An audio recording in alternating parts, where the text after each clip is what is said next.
Hola a todos, ¿cómo están? Sean bienvenidos a un nuevo episodio de Podcast de Historia. En este episodio número 5 vamos a hablar de Nefertiti, la reina desaparecida, una de las monarcas más intrigantes de la historia del antiguo Egipto.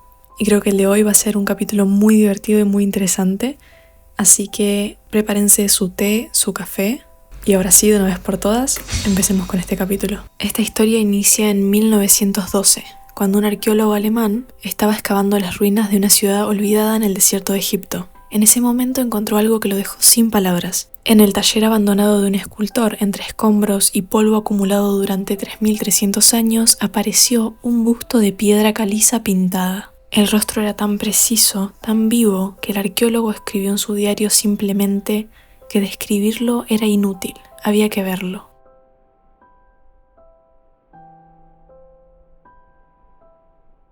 La mujer cuyo busto hoy está en un museo de Berlín y es uno de los objetos más fotografiados del mundo. Y sin embargo, nadie sabe bien qué le pasó. No hay tumba, no hay momia, no hay registro de su muerte. En algún momento de su reinado, Nefertiti simplemente desapareció de la historia, y ese misterio lleva 3500 años sin resolverse.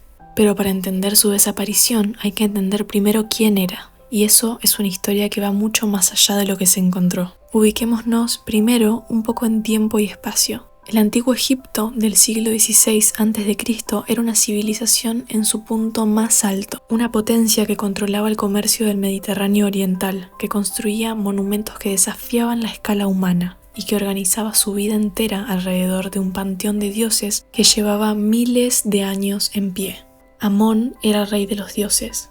Ra era el sol, Osiris era la muerte y la resurrección, Isis era la magia y la maternidad. Cada ciudad tenía su templo, cada templo tenía sus sacerdotes y los sacerdotes tenían un poder político enorme. Ellos eran quienes controlaban las tierras, las ofrendas y la interpretación de la voluntad divina. En ese mundo nació Nefertiti, alrededor del año 1370 a.C.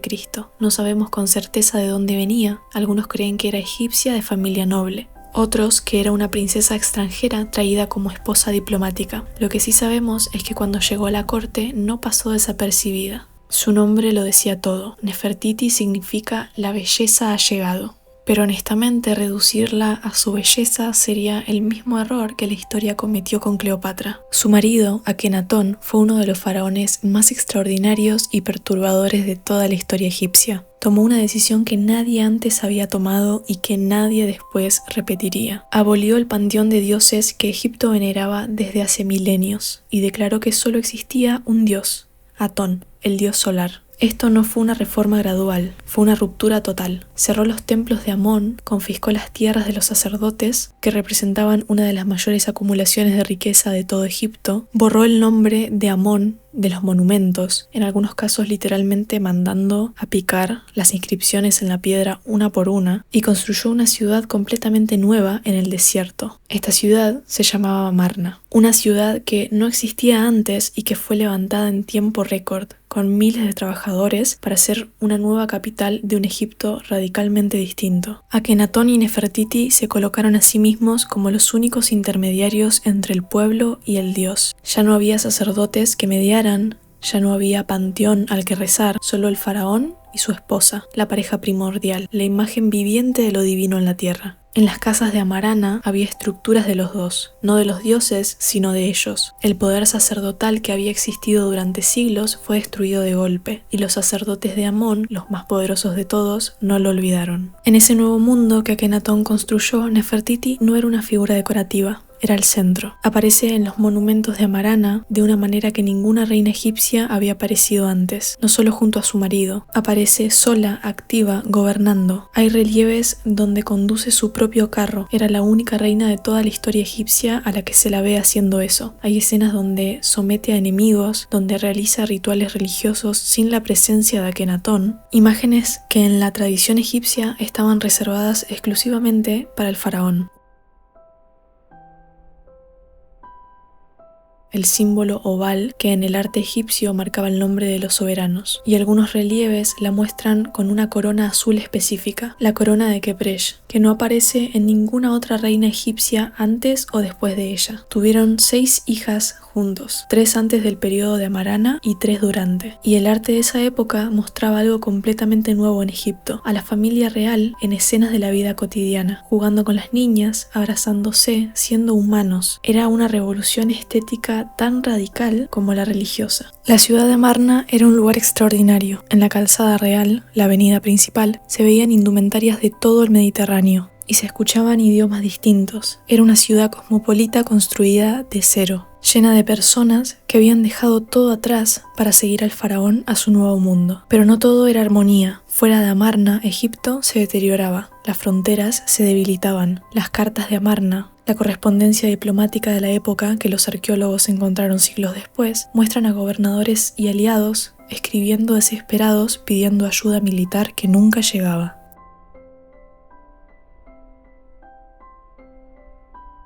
Y dentro de la ciudad, en el año 12 del reinado, llegó una tragedia que cambió todo. Una plaga que había estado devastando el Mediterráneo entero llegó a Amarna, y varias de las hijas de Nefertiti enfermaron. Mequetatón, la segunda hija, falleció. Los relieves de su tumba muestran algo rarísimo en el arte egipcio. Muestran a la familia real llorando, a Nefertiti y a Akenatón inclinados sobre el cuerpo de su hija, con los brazos extendidos en un gesto de duelo que no tiene precedentes en los monumentos oficiales egipcios. Es una de las últimas veces que aparece Nefertiti en los registros. Poco después de esa escena de duelo, su nombre desaparece. Alrededor del año 14 del reinado de Akenatón, el nombre de Nefertiti desaparece de todos los registros oficiales, de golpe, sin anuncio, sin funeral documentado, sin estela funeraria, sin tumba preparada, en un sistema tan meticuloso como el egipcio, donde cada faraón empezaba a construir su tumba desde el primer día de su reinado. La ausencia total de cualquier registro es extraordinariamente rara.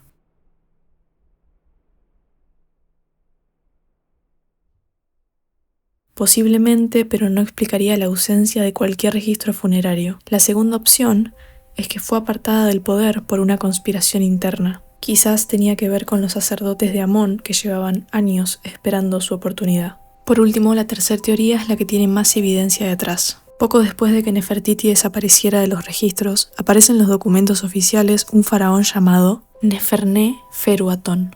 Perdón si lo estoy pronunciando mal, pero los nombres son cada vez más complicados. Y resulta que es un nombre femenino.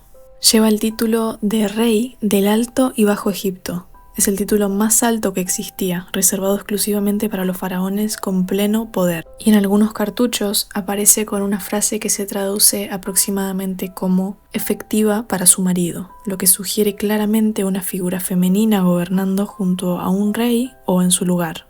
Un grupo importante de egiptólogos creen que Nefertiti y Neferneferuatón son la misma persona, que Nefertiti no desapareció, simplemente adoptó los atributos completos del faraón. Cambió su titulatura y siguió gobernando Egipto sola durante los últimos años del reinado de Akenatón, y posiblemente después de su muerte.